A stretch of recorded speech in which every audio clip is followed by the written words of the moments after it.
Baiklah, Assalamualaikum warahmatullahi wabarakatuh. Pada kesempatan kali ini, saya akan menjelaskan mengenai pengantar sejarah pendidikan Islam. Ini merupakan materi pertama di mata kuliah Sejarah Pendidikan Islam. Perlu saya informasikan bahwa dalam video ini hanya berfungsi sebagai pengantar di setiap materi perkuliahan kita. Untuk lebih jelasnya nanti Ananda bisa meresume, kemudian memberikan pertanyaan-pertanyaan terkait dengan materi kita yang belum dipahami di kelas ketika diskusi nanti. Baiklah, langsung saja kita mulai.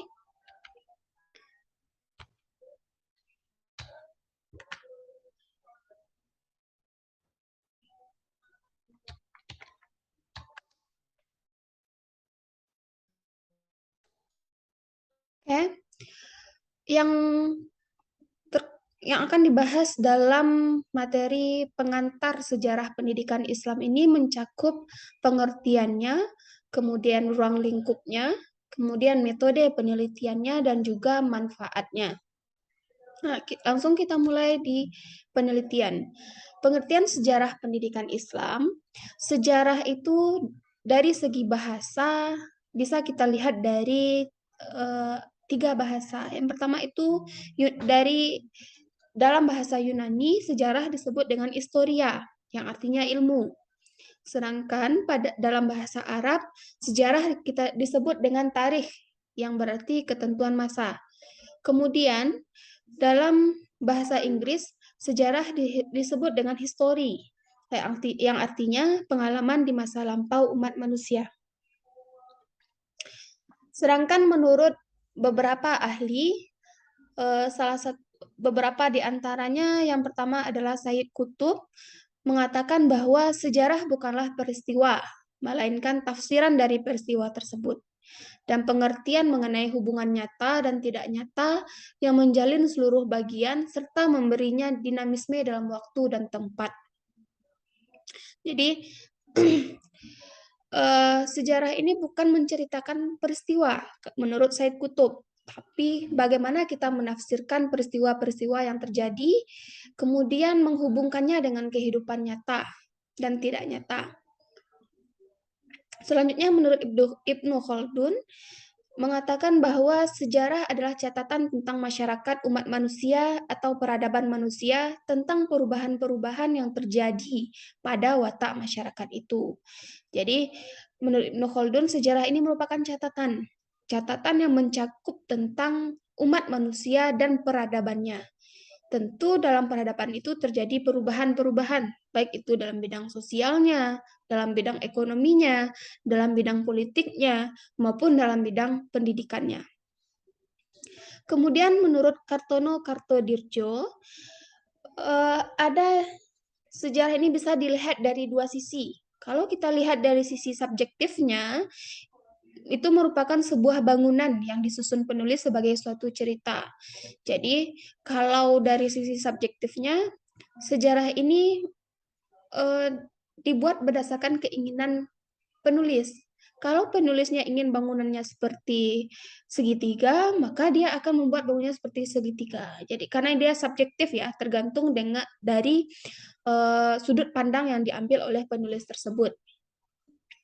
Kemudian kalau dari sisi objektifnya, yaitu sejarah itu merupakan kejadian atau peristiwa itu sendiri. Jadi kalau objektif langsung kepada peristiwa itu, tidak dilihat dari sudut pandang penulisnya.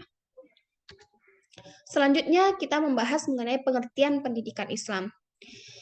Pendidikan Islam itu merupakan usaha yang dilakukan untuk pentransferan ilmu, nilai, dan keterampilan berdasarkan ajaran Islam dari pendidik ke anak didik untuk membentuk pribadi Muslim seutuhnya.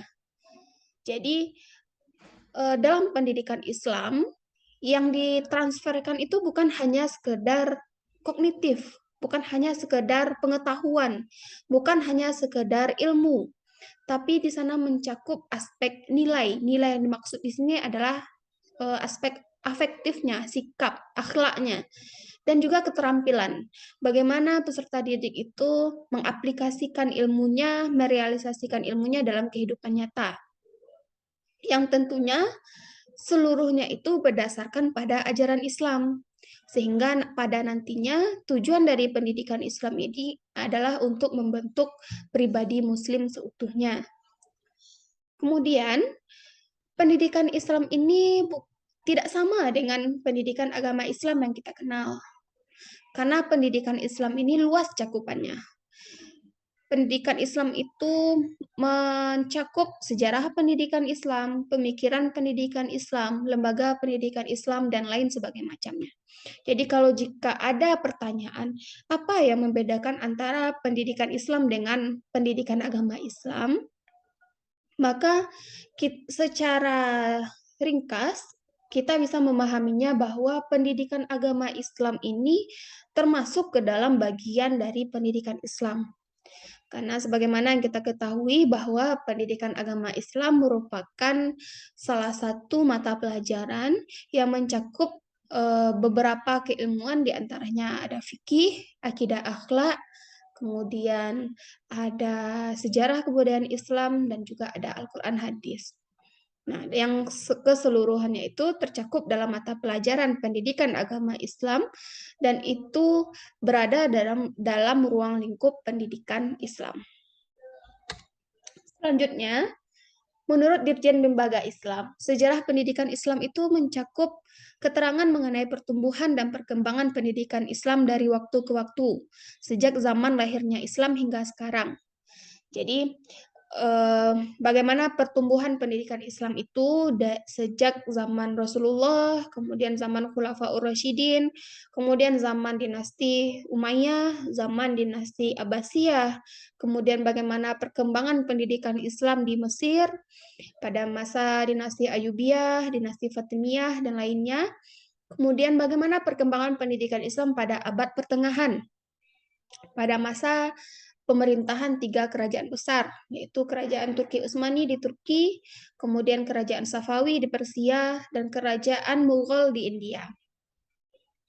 Sampai nanti bagaimana perkembangan Islam di Indonesia, perkembangan pendidikan Islam di Indonesia, dan juga perkembangan pendidikan Islam di dunia. Kemudian sejarah pendidikan Islam itu juga mencakup cabang ilmu pengetahuan yang berhubungan dengan pertumbuhan pendidikan Islam, baik dari segi ide dan konsepsi maupun segi institusi dan operasionalisasi sejak zaman Nabi Muhammad hingga sekarang. Jadi yang kita bahas dalam pendidikan Islam ini bukan hanya materinya saja atau bukan hanya lembaganya saja, tapi mencakup semua aspek yang berhubungan dengan pendidikan Islam, termasuk metodenya, termasuk materinya, kemudian termasuk institusinya, dan lain sebagainya macamnya. Selanjutnya ada metode penelitian sejarah pendidikan Islam. Nah, ada 3 bentuk penelitian sejarah pendidikan Islam ini. Ada metode deskriptif, ada metode komparatif, dan ada metode analisis sintesis. Nah, apa yang dimaksud dengan metode deskriptif ini? Yaitu bagaimana kita menguraikan pendidikan Islam ini sebagaimana adanya, sesuai dengan ajaran Islam. Jadi, apa adanya, sesuai dengan apa yang kita lihat, apa yang kita baca, dan apa yang kita gali. Kemudian ada metode komparatif. Metode komparatif dalam penelitian sejarah pendidikan Islam ini adalah metode yang kita mengkomparasikan dengan sejarah pendidikan Islam yang kita ketahui dengan fakta yang terjadi untuk mengetahui adanya persamaan dan perbedaan dalam satu permasalahan. Jadi kan dalam cabang ilmu sejarah ini kita tidak pasti banyak referensinya. Nah, kita membandingkan referensi suatu peristiwa di satu referensi dengan referensi yang lain, sehingga bisa kita melihat apakah ada perbedaan mengenai waktu, tempat maupun alur peristiwanya, dan atau sama menurut mereka. Jadi bisa kita melihat membedakannya, mengkomparasikannya dari berbagai referensi, berbagai sudut pandang, dan lain sebagainya macamnya. Kemudian ada metode analisis sintesis. Metode analisis sintesis ini maksudnya kita menganalisis dulu kemudian baru mengambil kesimpulan. Jadi kita membahas secara kritis, meneliti istilah dan pengertian menurut Islam sehingga muncul kekhasan pendidikan Islam. Contohnya, dalam pendidikan bahasa Arab, pendidikan ini bisa diartikan dalam berbagai kata. Ada ta'lim, ada tarbiyah, ada ta'dib.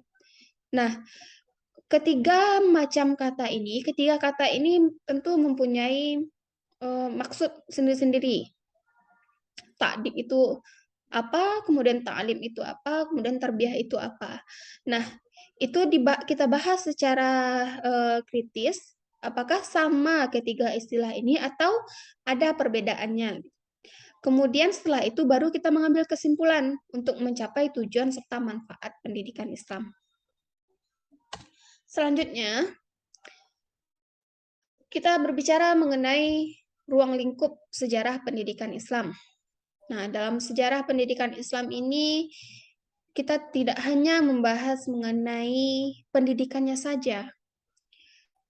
Kita juga membahas mengenai bagaimana keadaan sosial politik di masa tersebut, bagaimana institusi pendidikannya, bagaimana keadaan intelektualnya, bagaimana praktik pendidikan Islam saat itu, dan bagaimana juga budaya dan tradisi intelektual. Di antara 5 hal ini, institusi pendidikan, keadaan intelektual, praktik pendidikan Islam, dan budaya, serta tradisi intelektual, memang bisa kita kelompokkan dalam sejarah pendidikan Islam. Nah, yang jadi pertanyaannya, kenapa keadaan sosial politik ini juga termasuk ke dalam ruang lingkup sejarah pendidikan Islam? Padahal dia tidak ada berbau-bau pendidikan. Ya. Nah, alasannya karena keadaan sosial politik pada suatu masa itu akan mempengaruhi terhadap perkembangan pendidikannya. Kalau keadaan sosial politiknya kacau, maka pertumbuhan pendidikan atau perkembangan pendidikan di saat itu juga akan terpengaruh. Jadi perkembangan pendidikannya tidak terlalu maju gitu. Tapi kalau keadaan sosial politiknya aman, tentram, itu akan memicu terhadap majunya perkembangan pendidikan Islam. Kita bisa lihat contohnya pada masa dinasti Bani Abbasiyah, pada awal atau pada dari 5 masa 5 masa dinasti Abbasiyah itu, pada masa pertama itu mereka mengalami keadaan sosial politik yang relatif aman. Nah, maka pertumbuhan pendidikan Islam saat itu juga pesat, terbukti dengan adanya gerakan penerjemahan besar-besaran, kemudian adanya Darul Hikmah yang bisa disebut dengan observatorium dan juga pusat penelitian, dan juga ada madrasah nizamiyah yang tersebar di berbagai wilayah kekuasaan dinasti Abbasiyah. Namun ketika dinasti Abbasiyah mulai goncang keadaan sosial politiknya, maka itu juga berpengaruh terhadap perkembangan pendidikannya. Pertumbuhan ilmu pengetahuan pada saat keadaan sosial politik Bani Abbasiyah itu kacau, maka pertumbuhan ilmu pengetahuannya juga terhambat. Bukan berhenti ya, tapi terhambat. Jadi tidak sepesat sebelumnya. Selanjutnya, manfaat dari sejarah pendidikan Islam. Nah, apa gunanya kita mempelajari mata kuliah sejarah pendidikan Islam ini? Bisa Ananda baca bahwa tujuan dari mempelajari sejarah pendidikan Islam ini salah di antaranya adalah yang pertama itu mengetahui dan memahami pertumbuhan dan perkembangan pemikiran dalam pendidikan Islam. Nah, jadi ketika kita belajar sejarah pendidikan Islam, maka kita mengetahui bagaimana pertumbuhan, bagaimana perkembangan pemikiran dalam pendidikan Islam. Kemudian, Kita bisa mengambil pelajaran dari proses pemikiran pendidikan Islam di masa lalu dalam mengatasi problematika pendidikan Islam di masa kini. Jadi, kalau kita menemukan problematika atau masalah dalam penerapan pendidikan Islam saat ini, kita bisa mengambil referensi, bisa mengambil rujukannya dari pemikiran-pemikiran ataupun dari peristiwa-peristiwa pendidikan Islam di masa lampau. Selanjutnya, memiliki rasa positif terhadap pemikiran pendidikan Islam yang baru. Kemudian, manfaat mempelajari sejarah pendidikan Islam itu juga bisa mendorong timbulnya inovasi dalam bidang pendidikan Islam. Nah, ketika kita mempelajari sejarah pendidikan Islam, itu kita mendapat referensi, mendapat pengetahuan baru, kemudian kita memunculkan ide terkait dengan pembaharuan dalam bidang pendidikan Islam saat ini. Kemudian, mempelajari sejarah pendidikan Islam juga bermanfaat untuk mendorong kita mencontoh hal-hal positif di masa lampau dan meninggalkan hal-hal negatif. Jadi pada intinya, dengan kita mempelajari sejarah pendidikan Islam, kita bisa mengambil ibrah, mengambil pelajaran dari apa yang sudah terjadi di masa lalu terkait dengan penerapan pendidikan Islam. Oke, baiklah. Sekian materi pengantar sejarah pendidikan Islam. Jika ada yang perlu didiskusikan, kita lanjutkan di kelas di pertemuan selanjutnya. Terima kasih. Saya mohon maaf atas segala kesalahan. Assalamualaikum warahmatullahi wabarakatuh.